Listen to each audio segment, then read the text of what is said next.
The Dusk Guard. Beyond the Borderlands. By Viking ZX. Chapter 4. Wanderer. Ruffian's Wharf. For a split second, time seemed to slow around Blade as the Minotaur's warhammer descended, his command to attack still echoing around the small home. She could feel her breath in her chest, every muscle in her wings, even each feather on her neck twitching as her senses narrowed, zeroing in on every detail she could see. The Minotaur's straining tendons, the eager looks on the faces of the ponies behind him, the weapons held in their mouths and hooves. Then everything exploded into motion, the bloodhooves letting out a loud cheer as their leader's hammer slammed into the side of Hein's couch, crushing the arm and cracking the wood into splinters. But Hein was already on the move, his wings sweeping forward and launching him back, away from the melee. Blade didn't give him a second look. She was already leaping forward, the couch sliding back beneath her as she slammed into the Minotaur's chest, raking his exposed chest with her talons. Her dull, trimmed talons. Blasted. The Minotaur's arm caught her in the side, knocking her off his chest, and she flared her wings as the first of his followers swept through the doorway behind him. Never trimming my talons ever again, she thought as the Minotaur stepped forward, swinging his hammer in a lazy, lateral motion. She ducked under the blow, bunching her wings and limbs close to her body before diving forward once more towards him. He saw her coming, her dull talons extended, and laughed, not even bothering to shield himself with his arm.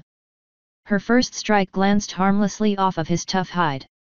A Minotaur's skin was tough enough against a sharp blade, and her strikes hadn't even left marks. He began to laugh again only to let out a scream of pain as she drove her other talons into his right eye. There was a faint popping sensation beneath her blow, and then she jumped back, ichor streaming from her claws as her opponent stumbled backwards over his own teammates, clutching his head with one free hand. "Serves you right, Blade," though, as she landed in front of the kitchen. "Taking me on claw to claw."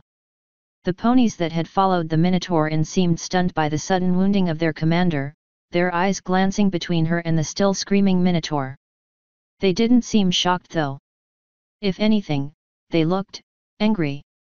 With another roar, the ponies began to stream into the room, blades of all shapes and sizes held high as they began to spread themselves across the floor, forming a ring around her. "Seriously, guys," she said as one of them lifted his hoof, which had a sort of curved, razor-edged blade wrapped around it. "Your buddies in the bar started that fight." The pony grinned and darted toward her, several more of his buddies closing in around her. "Right." She shot upward, her wings and rear legs carrying her over the heads of her attackers and bringing her down behind them. A blade stabbed out at her and she rolled her body to one side, flaring her wing to conceal the motion until her attacker's blade had already met air. The pony's jaw slammed shut as she brought her fist up in a quick uppercut, hard enough that she could hear the clack of his teeth as they ground together. Another blade was coming for her, and then another. A Pegasus had taken to the air, waiting just outside of the fight's range in case she tried to escape.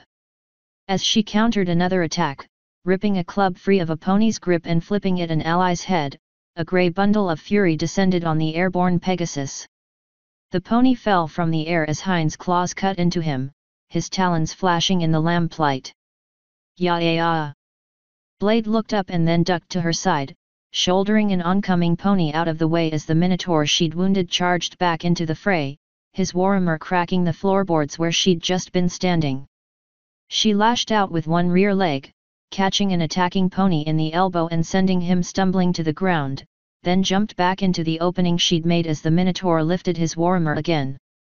"Nice to see you again," she said, dodging to the side as the brute's massive hammer swept towards her once more, crashing into the backrest of one of the couches and tipping it over backwards from the force of the impact. "Having a little trouble with your aim?" He let out another almost deafening bellow, the floor vibrating with the force of the roar, and then stepped forward. More ponies were pushing through the door, and the ones she'd knocked aside were getting up once more. "I can't let them push me back into the kitchen," she thought as she stepped to the side, the warhammer missing her by a good several inches. Pain flared along her side, and she lashed out with one set of claws, forcing an earth pony with a bloodied knife to fall back. If get in the kitchen I can't lift off and can't maneuver. And then it's going to be over. Aeneas. Hein's loud cry cut through the room as another hammer blow came at her, smashing into what was left of the other couch and breaking it apart. She could see the Minotaur's muscles starting to swell, his body bulking as he swung again. Blood was running down his face from the mess, painting hard to see tracks on his red pelt. Aeneas. Hein called again from somewhere above. What are you doing? Save it, you old windbag, the Minotaur shouted back even as he swung the hammer again. You've been a blight on this town long enough. You should have joined your cowardly friends in their eyrie so you could at least die with them, but you've had your warnings. He swung the hammer again, his shoulders swelling as his innate magic reacted to the fight. Without some sort of offensive magic fueling the battle rage, he wouldn't be much tougher, but he'd still be harder to kill. Last chance, Aeneas, Hein called from the loft. The ponies pulled back, giving her a moment to breathe, and Blade ran her eyes over the crowd, gauging the number of attackers against her own capacity. In a straight fight with some space, I'd have a better chance, she thought. But there's at least a dozen of them plus the Minotaur. This close, all it takes is a lucky blow, and they're close enough they'd get it. She glanced at her side, eyeing the thin, red line of blood that was soaking through her coat. This isn't a fight I can win right now. Not in tight quarters, with my talons clipped and useless. She gave her head a little shake.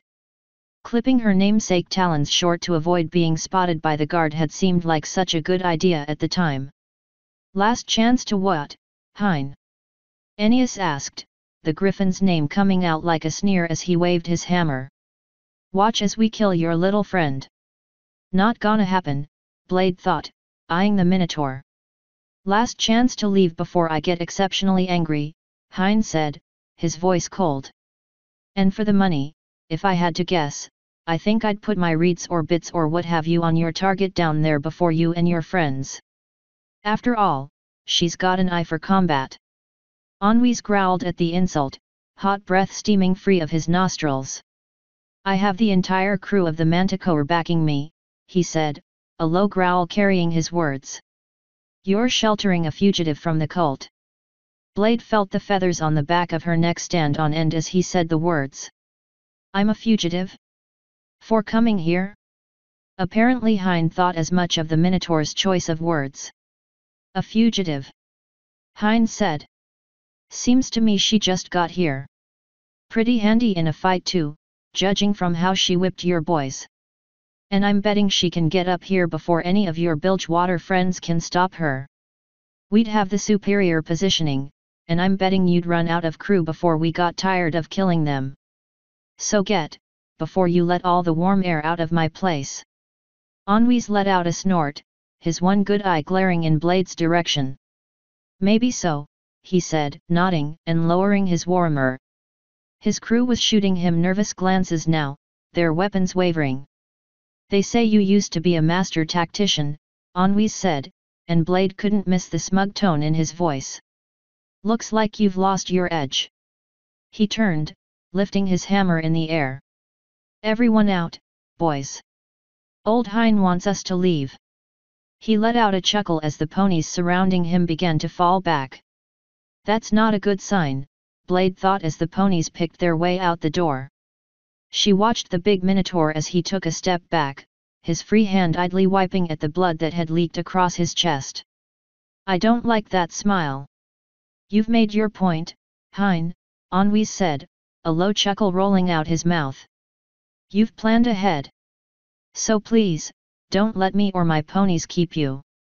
He stepped towards one side as if to grab the door handle, but then paused. But before I go, let me make up for letting in the cold, Anouilh said. Blade flared her wings as the Minotaur's arm snapped upwards, the hammer held high. Then he brought it down on the side of the stove, smashing the metal handle and cracking it right off. With another thrust of his weapon, the stove tipped, crashing over and sending burning logs bouncing across the floor. The couch caught almost immediately, flames rushing up the sides and eagerly spreading across the dry wood. "There we go," Anouilh said, laughing as he backed out of the door, his hammer held at the ready. "Keep warm." The door crashed shut behind him, but not before Blade heard the Minotaur's voice ring out once more. "Burn it to the ground, boys." A rousing cheer echoed from outside the house, muffled only by the thickness of the walls and the sudden roar of the glowing flames. She jumped forward, catching one of the blankets that had been lying across the other couch and throwing it over the quickly spreading fire, stamping with her front legs. "Kit!" Hein called from above. She looked up and saw his head shaking back and forth. "Leave it," he said as the fire began to spread out from under her meager covering, eagerly running up the walls. A bookshelf, full of papers and bound covers, proved a welcome fuel source for the flames, and the flames began to climb upward, jumping from shelf to shelf. "Leave it?" Blade asked, taking a step back as the blanket grew hot under her claws. She could already feel the heat of the fire spreading across her face, hot, hungry, and dry. "Leave it," the griffin repeated. "And get up here." She took to wing as he turned, her side stinging as the heat of the flames washed over the thin slice she'd gotten during the fight. Smoke was already beginning to thicken near the peak of the roof, and she kept herself low, kicking her feet off of the base of a beam as she ascended into the loft. It was simplistic, though cozy looking. A large, circular nest dominated most of the floor space, the blankets forming a concave sleeping space welcome to any griffin. A dresser sat on one side, its top bare save for a small combat harness and sheathed knife. Blankets covered the rear wall. Hein himself was tugging at one of them, pulling it down. "Hein," she said as he tugged at one of the blankets. "The fire. The house was lost the moment you came here, Kit," Hein said, tugging the blanket down and revealing the bare wood behind it. "There's nothing to do now but make a run for it." A pang of guilt flashed through her chest, and she looked over the edge of the loft. The fire was still spreading. "We could stop it," she said, glancing back at him. "Toss me that blanket." "No," Hein said, shaking his head. "It's already done. Don't you hear that?" He cocked his head to one side and Blade did the same. Faint thumps were echoing through the walls. "They're throwing firebombs at the outside of the house," Hein said, turning back to the wall. "My home will be ash, one way or another." "Then we'd better get out of it," Blade said, stepping forward as Hein tugged down another blanket. Then he crouched, running his talons over the back wall. "Already ahead of you," he said, drawing the tip of his claw along the base of the wall. A small, thin strip of wood began to peel away beneath his talon, revealing a faint crack. "Why do you think I gave him the idea of setting the place on fire?" "You." "What?" The air was getting hotter, dry against her throat. "The cold comment, Kit," he said, pressing both talons against the wall and pressing it slightly. It gave, sliding back, and he eased off, glancing at her. "They're always excited to set fire to something anyway. My home was burned the moment you decided to speak with me. Don't feel bad." He stepped over to the dresser and began putting on the harness. "They'd have come for me before long anyways. At least you tipped their hand in the matter." The harness in place, he attached the knife in its sheath, next to his shoulder with the handle facing downward, and then reached into one of the dresser drawers and pulled out a small bit bag. He stepped back and gave the home one last look. The air was thick with smoke now, and Blade could feel her lungs trying to compress, to cough the burning haze back into the air. The floor beneath her was starting to get hot, and the fur on her haunches felt like it was going to singe before long. "All right," he said, bracing himself against the back wall once more. "As soon as I push this out, we need to be moving. Get across the rooftops and drop onto the next street. No flying. If they have watchers, they'll see us."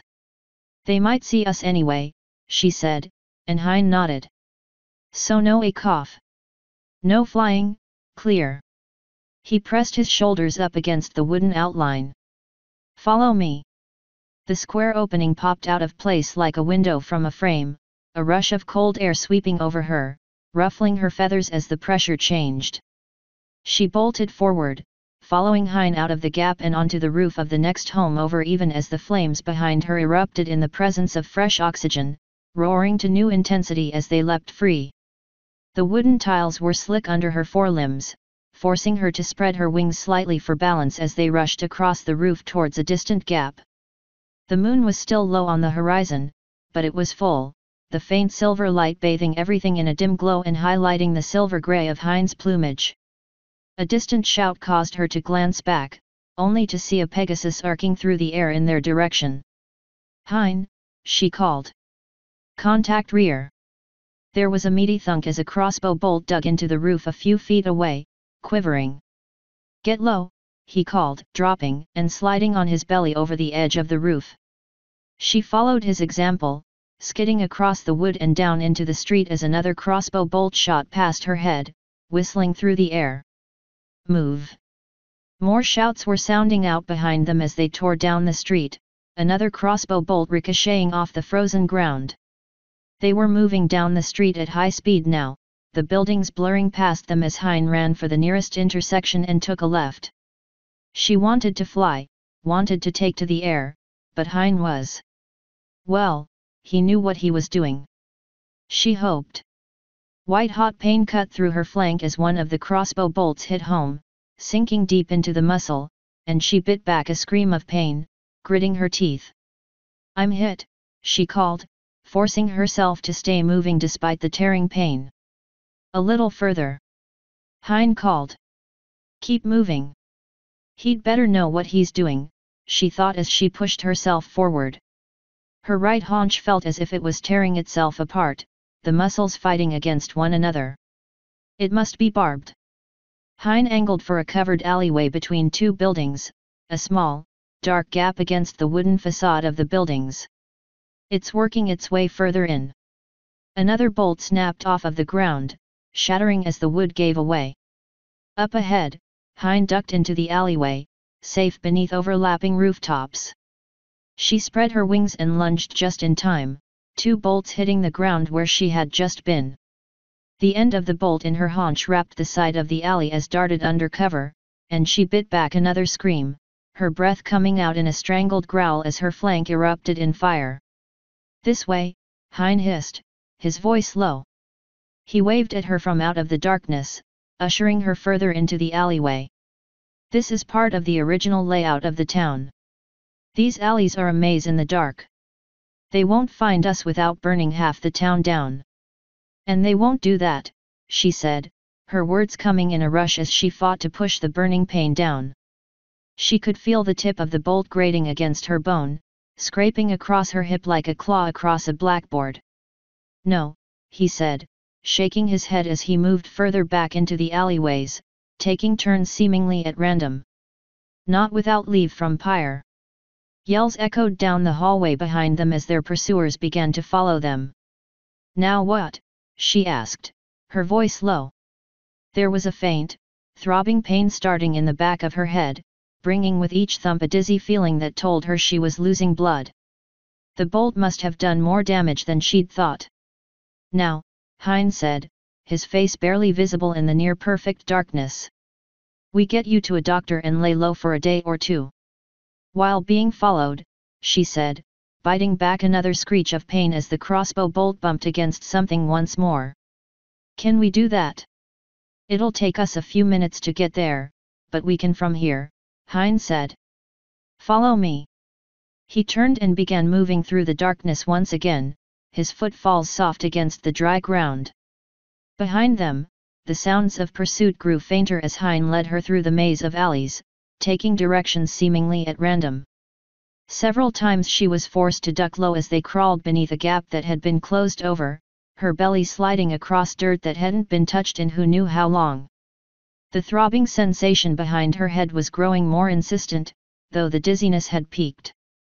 A careful probing of her side showed that the flow of blood had mostly stopped, but with the bolt still in her, there was bound to be more damage occurring. "My luck with healing lately isn't going to help me if I can't get this bolt out," she thought as Hein turned once more. Are we almost there? She asked, keeping her voice low. Almost, Hein said. We actually haven't gone that far. The alleys around the center of town are just really long if you don't want to risk the street. I'd rather not, she said. Me neither, he said. There was a rustling sound as he drew his talons across the wall. But we're here. He knocked twice, then 4 times, then twice again, the sound echoing down the alley. Doctor, she asked as she heard something shift behind the wall. Bright light lit the alley, a thin but growing line as someone pulled back a sliding door. She blinked back tears as her eyes tried to adjust to the sudden brightness. Better, Hein said, crawling through the small opening and motioning for her to follow. An alchemist. A what? She crawled through the gap after him, pressing her left side up against the rough wood and twisting her body as to avoid catching the crossbow bolt on the outer edges. How in the skies did a zebra end up all the way up? Her words trailed off as her body dropped unceremoniously onto a rough wooden floor and she twisted her head back to see the dull orange coat of the pony pushing the hatch shut behind her. You're not a zebra, she said. No, the earth pony replied, pressing his shoulder against the hatch and securing it with a click.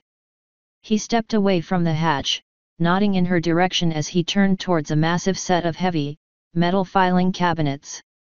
And you're injured?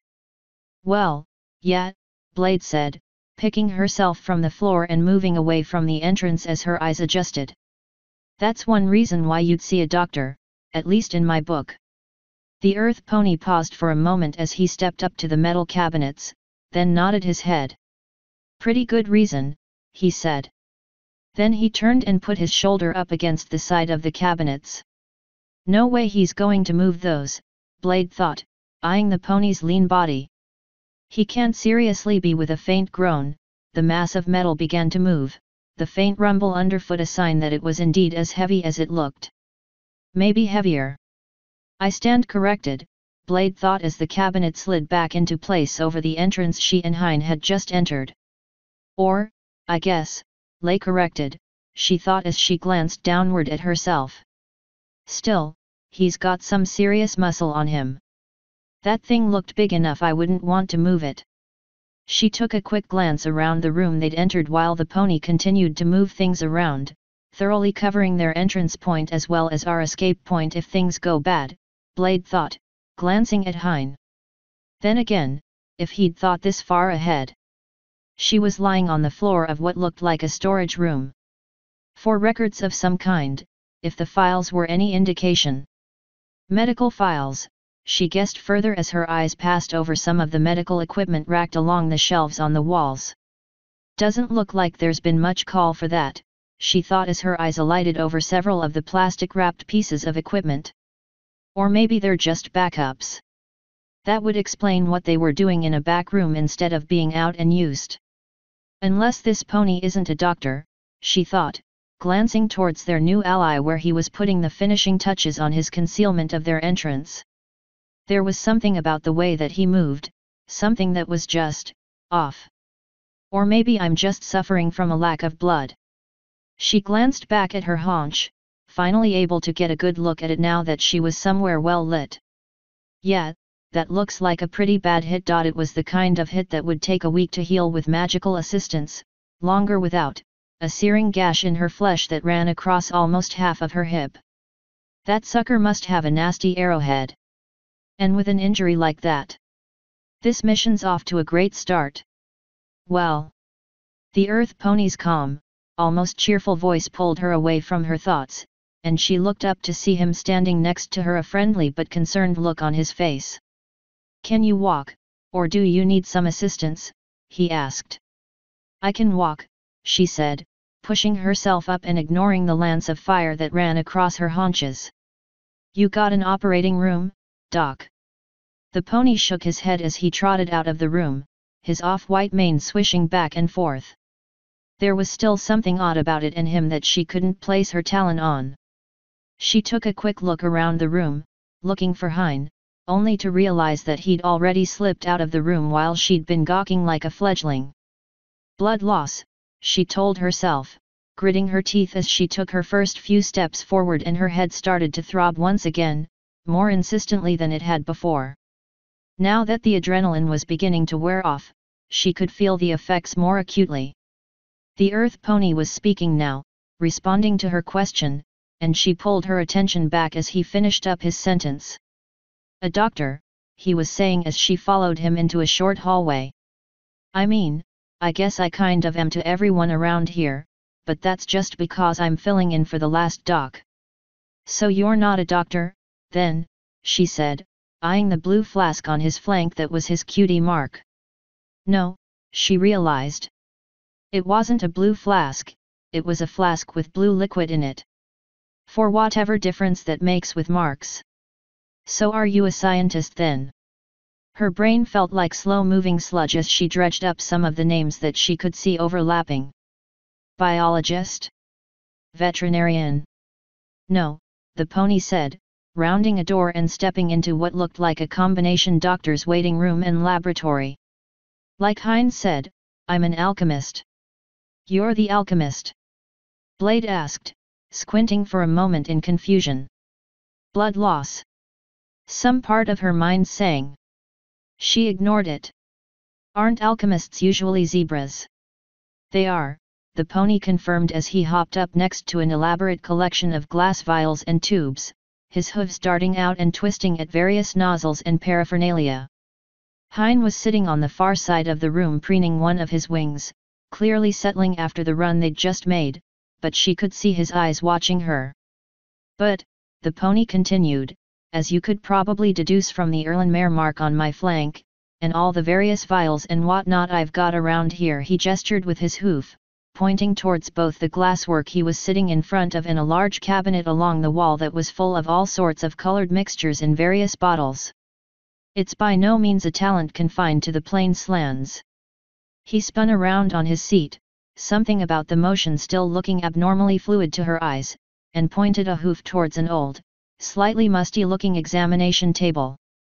"So, take a seat, and let's get that bolt out of your leg before it gets any worse. And before someone comes looking for you." "And if they do?" she asked as she crossed the room and climbed atop the low table, wrinkling her face at the musty smell the padding gave off.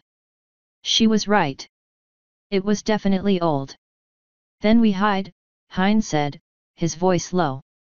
"Don't worry, Kit. I've had this planned for a long time. Even before the old doctor passed away." "What happened to him?" Blade asked, looking in his direction.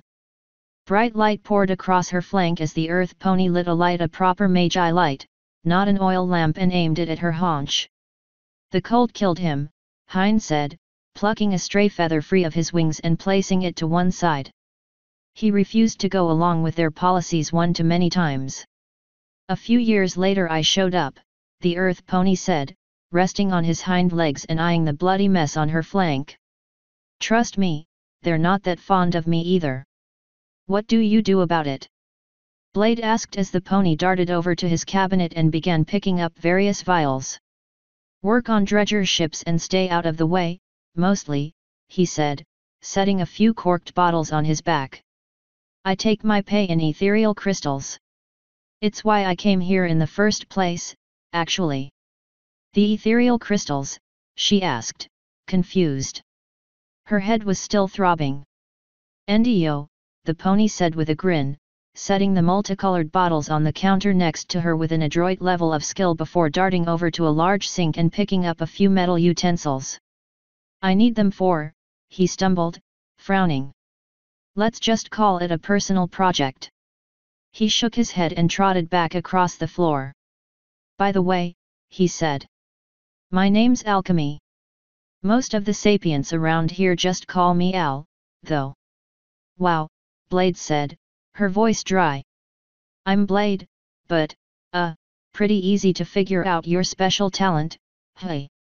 "Actually, no," Alchemy said, shaking his head as he spun a metal cup up into his hand and uncorked a potion. "Though mostly that's just because as a colt every pony called me Mixer on account of all the trouble I got mixed up in. Half the ponies I knew as a kid couldn't even remember my real name." A scent like raw meat wafted into the air, tickling at her nostrils as he poured a small portion of the livid red potion into the cup. There was a faint hissing sound as it met the metal. "Now," he said, holding the cup out towards her. "This is a blood restoration potion that'll help replace that blood you lost if you drink it in enough water. I know it looks and smells a little off, but I need you." His words stopped as she snatched the cup out of his hoof and downed the entire contents in one large gulp, suppressing a wince at the slimy texture and slightly off taste. Hein chuckled. "She's a soldier, Al. A merc. She's on the clock. She'd pull that arrow out of her own flank if you asked her to." "Right," Alchemy said, nodding and filling her cup once more, this time with water. "Now, the potion reacts with your own processes, so you should start feeling better." "Headache's gone," she said as her mouth went dry. She grabbed the pitcher out of his hooves and guzzled it down. "Now, let's take care of the arrow." Alchemy's ears twitched, the only sign of surprise on his face that she could see. "It usually takes a bit longer," he said, moving around towards where the bolt still sat wedged against her hip. "Are you under any effects of a recent healing spell?" "No," she said as he picked up another, smaller vial, and popped the cork off. He began drizzling the clear fluid inside it across her flank, where it began to foam, washing away the dried blood that had encrusted across her fur. "The last healing spell I got was about a week and a half ago." "Odd," Alchemy said, running a white cloth gently across her hip and wiping away the bloody foam. "And you're sure the headache's gone?" "Yeah," Blade said, eyeing the gash. "Rougher, Doc?" "Sorry," he said, pulling his hoof back. "I can give you a potion for the pain." "Not what I meant," Blade said as Hein let out a chuckle. "Get rough, okay." She flicked the end of the bolt with one talon to illustrate her point, ignoring the sudden wave of spiky pain that swept through her body as the arrowhead ground against her hip. "I don't care if it hurts, just get it out and patched up." She snapped her talons against one another. Hein had left the couch and seemed to be waiting near what she guessed was the front door, his head tilted as if he was listening to something. "And make it fast." "Well," Alchemy said. Then his head snapped forward, jaws widening and locking around the back of the bolt. There was a sudden, searing pain in her right flank, mixed with a faint tugging sensation that came from inside the muscle, followed by more pain as the muscle tissue parted under the strain, and then the bolt was gone, the jagged, serrated head sliding free of her body with a faint sucking sound. She relaxed her body as the pain faded, staring down in surprise at the grooved dents her blunt talons had left in the metal. She opened her mouth to take a breath, only to have Alchemy jam a bottle into her mouth, forcing her head back with surprising strength. The potion rolled over her tongue like slimy, tasteless sand, and she swallowed, the grit burning against her throat as it went down. The effect was immediate, however. Even as he pulled the bottle away from her mouth, leaving her with a gritty feeling across her teeth, she could feel something burning inside of her, like she'd swallowed a star. The energy slid through her in a gentle wave, expanding outwards from her stomach in a glowing rush. She glanced back at her wounded flank just in time to see the wound itself close up, the skin unbroken as if it had never been cut in the first place. She could feel the fibers of muscle above her hip pulling themselves together as well, binding themselves back together. With a sudden scraping sound, her talons grew out as well, sliding out of her and reaching their full, uncut length in moments. A second later it was all over, and she let out a heavy breath as the last of the energy left her. "Well," she said, flexing her talons and admiring the sharp edges. "I've got to hand it to you, Alchemy. I'd heard potions were pretty powerful stuff, but that even brought my talons back." She rose from the table, stretching her wings and watching a few freshly replaced feathers settle into place before looking towards the dull orange pony and seeing the stunned look on his face. "What? You need to be examined," he said, taking a slow step back from her. "That wasn't a regenerative potion. I mean, not a big one." She glanced over at Hein, only to find him giving her the same look. That was a minor healing potion. It should have helped the muscle fibers knit together over the next few days. That, he shook his head, apparently at a loss for words. Something in you did that. It supercharged it. Yeah, well, whatever, she said, stepping off of the table and preening one of her wings. She didn't see any reason to voice her observations about how quickly she'd been healing since Mint and Radiant had patched her up after her fight with Hunter. Actually, they didn't do something, did they? She thought, keeping her face neutral as she came to a stop. Some sort of experimental magic? She looked down at her claws and then back up at Alchemy. Well, she said, shrugging. I'm better now. How much do I owe you? 250 bits, Alchemy said, still giving her a suspicious look. She caught herself before she flinched. I definitely don't have that many bits left, she thought. I hope Hein does. But, Alchemy said, taking a step towards her and then turning towards his collection of glassware. I'll waive it if you let me run a quick test, see what made that happen. Some other time, she said, shaking her head as she turned towards Hein. Hein, she said. Do you have? Quiet. Hein's low command cut through the room, and then the older griffin was darting past her. Someone's coming. Alchemy. The pony nodded, his expression serious as he moved with almost startling speed to sweep the potions he'd been using off of the table, followed by her molted feathers. Blade, Hein said, tilting his head back towards the hallway. This way. She followed him, unable to resist letting her freshly regrown talons dig into the wood a little. It'll be a little cramped, Hein said, his voice low as he ducked into a small side room and peeled back a rug to reveal a trapdoor. But it's clean, and we'll be to hear what goes on in the main room well enough. He flipped the trapdoor open, revealing a set of steps leading down to a dark but clean wooden box. And once we're clear, you and I need to have a little talk. Not just about this job of yours. She nodded, though he doubted he was going to buy her explanation of no idea. He jerked his head once more, and she ducked down into the opening, her eyes adjusting to the dim light as voices rang out nearby. Ennuis. Alchemy's voice echoed down the hall as Hein made his way into the small hiding space, pausing to pull the rug back over the trapdoor before shutting it and blocking out all the light. Looks like you've had a bit of an. Spare the noise, Mystic, the Minotaur barked. There was a loud, heavy, thud that resonated through the floor, and Blade slunk forward, feeling the confines of the hiding spot until her talons met a cold, wooden wall. You built this, she whispered towards Hein. The older griffin nodded. About 10 years ago.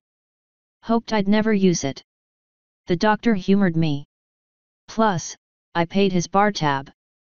Now quiet. Up above, the conversation had grown only more heated. Come on, Ennuis was saying. Where are those two? They couldn't have gone far wounded, and you're the first option in town anyone has. Where'd they go? Probably one of the other options, Ennuis, Alchemy said, his voice loud and clear. You want me to take a look at that eye? There was a pause, followed by a sudden thud as someone shifted their weight. Keep your hooves off of my eye, grunt. My eye is my business. My business, and the freak who got lucky with it. Show me your face, Blade thought, flexing her talons as she glared up at the floorboards. And I'll show you luck when I carve out your other eye. Suit yourself, Alchemy said. A number of steps were sounding out against the flooring now, forcing her to focus to identify what was being said. Ennuis had brought his crew with him. Ennuis, someone called, their voice ringing out loud and clear. There's a bloody rag in this sink. The feathers on back of Blade's neck rose. Haven't seen them, hey? Ennuis asked, his tread heavy. Then what's with the blood? Cut myself cleaning some broken glass, Alchemy said. Already patched it up, but I haven't cleaned the rag yet. There was another pause, broken only by the shifting of hooves on the floor. boys. Ennuy's called. Keep looking. The hoof steps began to fan out, spreading in various directions. Sounds like maybe 5 or 6 of his crew, plus Ennuy's himself, Blade thought, counting the separate hoof steps probably part of that same team that hit Hein's place. She tapped 2 of her talons together, relishing the faint feel of the knife-like edges. This wouldn't even be a contest, with them separated like that. Don't even think about it, Hein whispered. The last thing they need is an excuse to burn down the town's only medical center. Right, she said, slumping slightly. It was a good point. Even so, though. Up above her, the floor creaked as one of the ponies wandered across it, and she froze, holding her breath and letting it out as slowly as possible. So you're sure you haven't seen them? Ennuy's asked. There was another creak above them, hoof steps sounding as one of the crew passed across the room. So my boys aren't going to find anything, are they? Nothing worth finding, Alchemy said, his voice cool. You sure you don't want me to look at that eye, though? Drop it, bilge rat, Ennuy's growled, his voice getting low. I told you, my eye is my business. Right, your call. Above her something shifted, and Blade tensed her body, turning her head slightly in the direction of the trapdoor. If it opens, hit hard and fast, she thought, a faint thrill running through her. Now that I've got my talons back, they'll never know what hit them.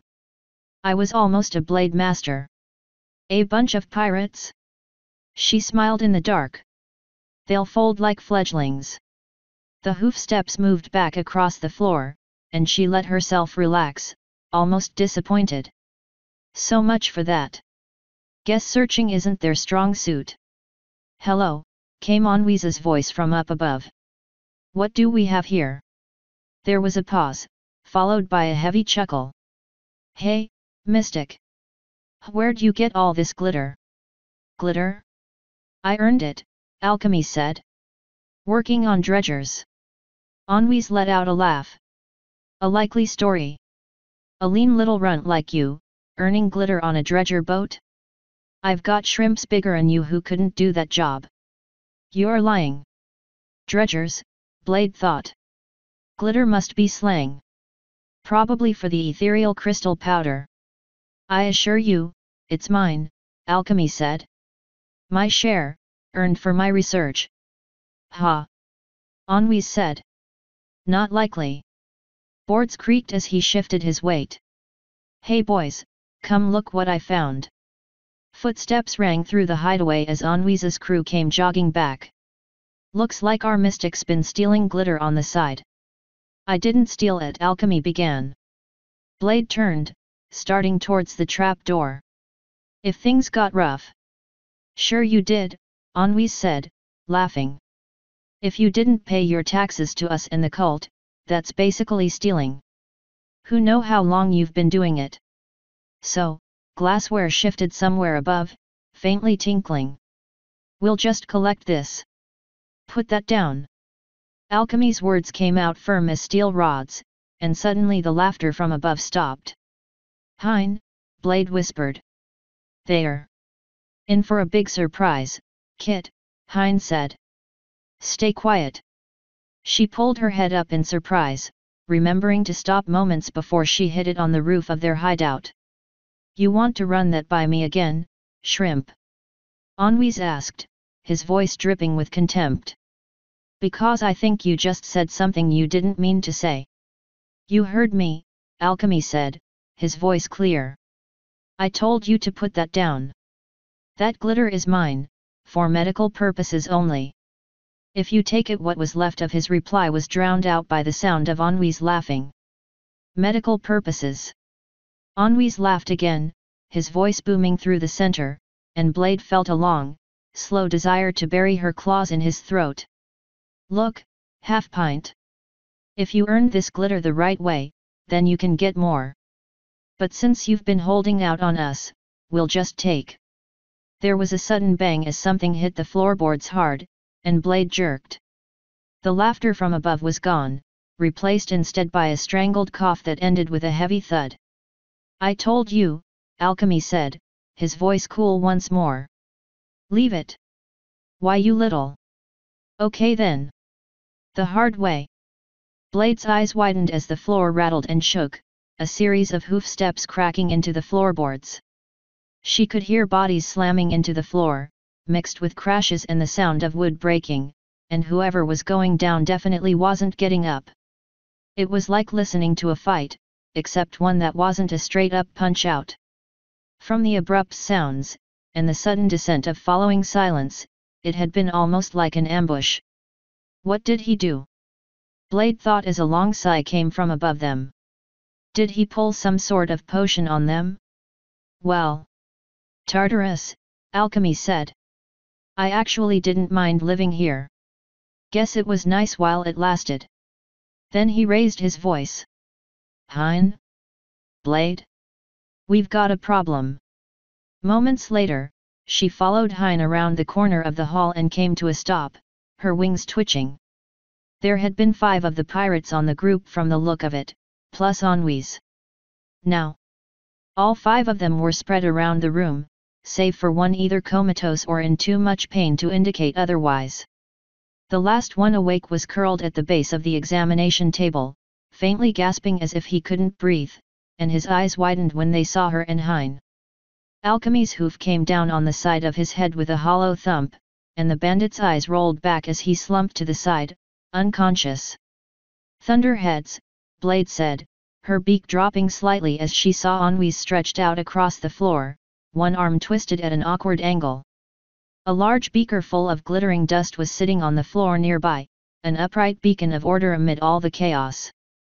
Chairs had been smashed, beakers scattered, though from the look of it, most of the destruction had been as result of impacts, not because someone had made use of anything as a weapon.